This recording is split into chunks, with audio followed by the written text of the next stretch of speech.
मेरे भाइयों, मेरे बुजुर्ग, मेरे युवा साथी जो भी दूर दराज से चल के आए हैं, मैं उनको सभी को नंदन अभिनंदन करता हूं और गहराइयों से उनका आभार व्यक्त करता हूं।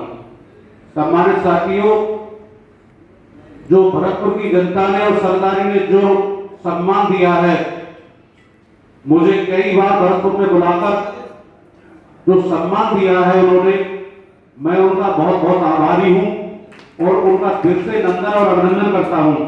और शायद कभी भी जरूरत आने पर हमेशा मैं भरतपुर की सरदारी के साथ कंधा से कंधा मिलाकर खड़ा रहूंगा, ये मैं आपको विश्वास दिलाता हूं। सम्मानित साथियों, सोशल मीडिया के माध्यम से श्री डॉक्टर कप्तान सिंह जी के बारे में बहुत कुछ देखने को मिलता था और पढ़ने को मिलता था। कोरोना जैसी महामारी की बीमारी में डॉक्टर साहब ने जितनी दिन रात मेहनत भरतपुर की सरदारी के लिए की है, शायद पूरे राजस्थान में किसी डॉक्टर ने इतनी मेहनत नहीं की।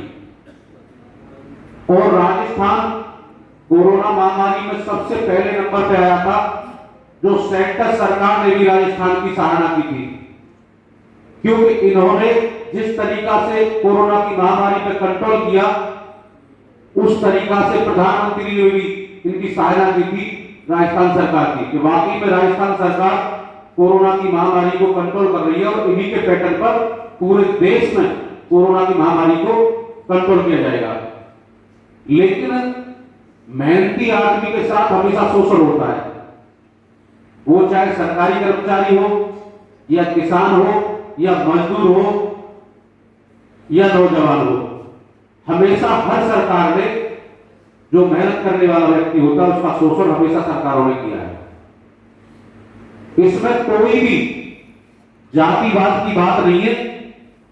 ठीक है, कप्तान साहब जाट है, तो इसका मतलब ये तो नहीं है कि भरतपुर में उन्होंने सिर्फ जाटों के लिए काम किया। भाई सभी जाति धर्म के लोगों को लेकर वो चले और कोरोना जैसी महामारी में सभी जाति धर्म के लोगों के लिए उन्होंने काम किया है।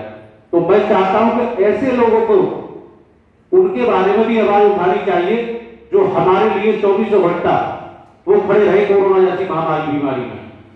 अगर आप लोगों का संघर्ष और साहस और जुनून अगर रहा तो निश्चित रूप से डॉक्टर साहब को बहाल करा के मानेंगे। अभी मेरे छोटे भाई ने कहा था कि अगर हम पे ताकत है और बीड़ा उठा लिया है तो वजन कितना भी हो कंधे पर, लेकिन झुकने मत देना मेरे साथियों।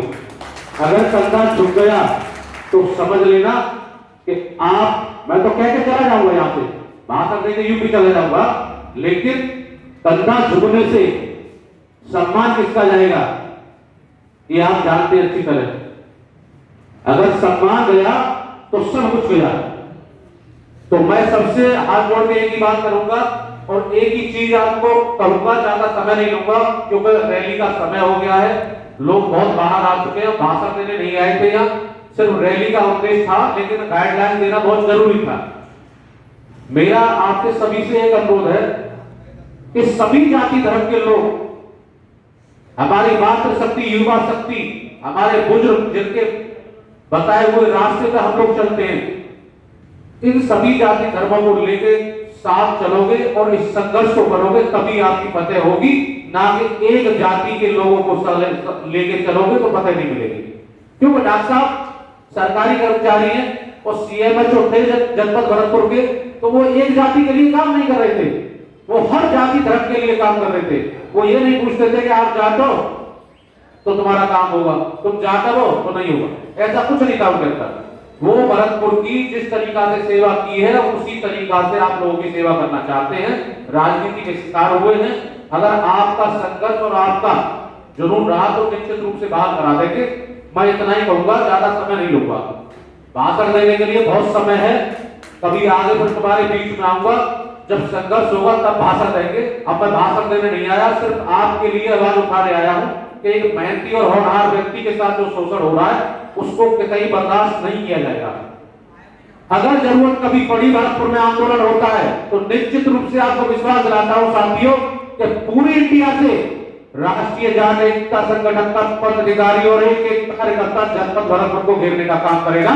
उनको हम दिखा देंगे कि भरतपुर में भी जाटों की और सर्व जाति का सम्मान करने वाले लोग अभी भी बैठे हुए हैं। भाई जिस तरीका से शोषण वो कर रहे हैं, और सब आप लोगों को सबको पता है किसके सहारे में कैसे हो रहा है। सब राजनीति जो भरतपुर में चल रही है वो सबको पता है, सब लोग अखबार पढ़ते हैं, सोशल मीडिया का जमाना है। हमारे युवा साथी इतने तेज है आजकल सोशल मीडिया में कि कोई भी चीज आई तो तक फॉरवर्ड हो जाती है। और ये ऐसी जन्मभूमि है भरतपुर कि आज तक किसी की गुलाम नहीं रही और न रहने दी जाएगी। मेरा आपसे एक ही निवेदन है कि सभी लोग थोड़ी थोड़ी दूरी बनाकर रैली में चले, और एक जो भी व्यक्ति नारा देगा उसके साथ जो पलट के हमें नारा देना है, एक सुर में नारा देना है। ये प्रशासन को आज अपनी ताकत आपको दिखानी है। अगर आपकी ताकत अगर प्रशासन को आज ही दी गई तो निश्चित रूप से बता रहा हूं 24 घंटे आपकी ताकत को प्रशासन नहीं झेल पाएगा, डॉक्टर साहब को बहाल करना पड़ेगा।